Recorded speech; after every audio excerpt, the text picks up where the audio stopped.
Welcome back to the Daily Brigandy. Today we just got some great cards back from SGC in the mail. So we got some cool mid-grade stuff, high-grade stuff, some key cards, early cards.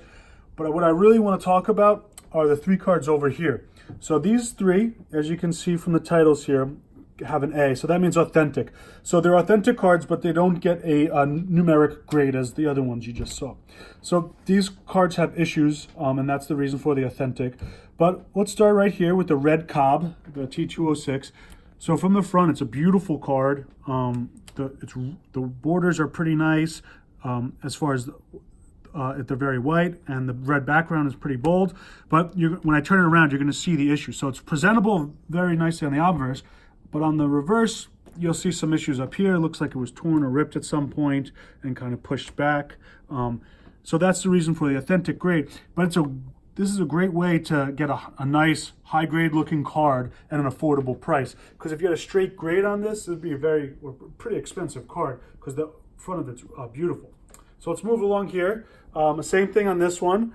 You'll notice right away, though, the corners have been cut off. So likely, at some point, this was...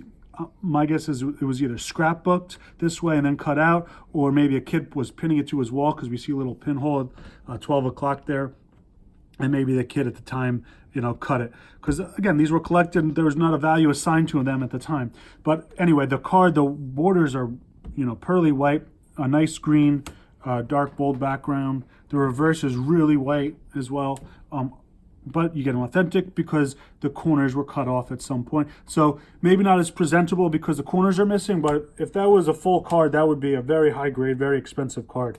Again, another way to get an affordable, a nice looking card. And then finally here we have a Clemente. So you're gonna see the top right corner there. At some point it was ripped or cut at some point, but it's still attached. And you'll see it on the back here as well. Again, it's a pretty expensive card if it got the straight grade, but these are great ways, affordable ways to get the key cards, the most expensive cards, the most popular, high demand cards in the hobby without breaking the bank. Because again, if you get a straight grade on these can be very expensive. So thanks for watching the Daily Brigandy. We're gonna get these posted soon, so keep checking our website.